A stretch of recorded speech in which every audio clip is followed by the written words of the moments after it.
7.2.4 विज्ञान बनाम धर्म।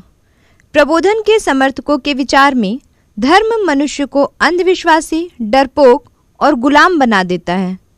उनका मानना था कि धर्म के नाम पर लड़ाइयाँ होती है और मनुष्य का खून बहाया जाता है।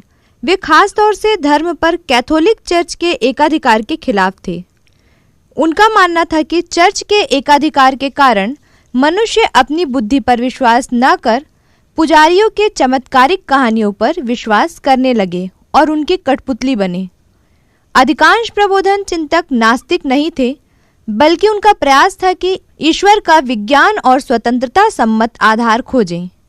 उन्हें डर था कि नास्तिकता मनुष्य को नैतिकता से दूर ले जा सकती है। विज्ञान की मदद से विश्व के बारे में जो जानकारी प्राप्त हो रही है वह इस बात का प्रमाण है कि सृष्टिकर्ता ईश्वर कितना महान है, लेकिन वे ईश्वर और धर्म को किसी व्यवस्था, संगठन या पुजारियों के हाथ नहीं सौंपना चाहते थे। 7.2.5 स्वतंत्रता। प्रबोधन के समर्थक व्यक्तिगत स्वतंत्रता में गहरी आस्था रखते थे और उनका मानना था कि लोगों पर अगर कोई कानून लागू करना है तो वह उनकी सहमति से ही हो सकता है। इस कारण वे हर तरह की गुलामी, गैर लोकतांत्रिक व्यवस्थाएं और निरंकुशता के खिलाफ थे।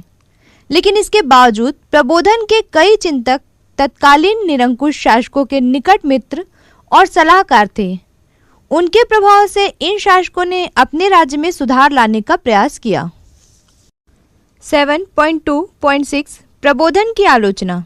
जिस समय प्रबोधन आंदोलन अपने चरम पर था, उसी समय यूरोप में औद्योगिकरण के कारण प्रकृति का दोहन, प्रदूषण और मजदूरों का शोषण हो रहा था। राजनैतिक क्रांतियों के कारण पुरानी जीवन पद्धतियां नष्ट हो रही थी। उसी समय अमेरिका, ऑस्ट्रेलिया, भारत आदि देशों में जनजातियों में सादगी और भाईचारे का जीवन उन्हें देखने को मिला।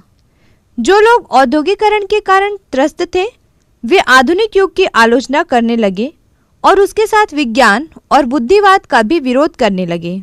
रूमानी रोमांटिसिस्ट आंदोलन के दार्शनिक जैसे रूसो, कवि लॉर्ड बायरन और कलाकार प्रमुख थे।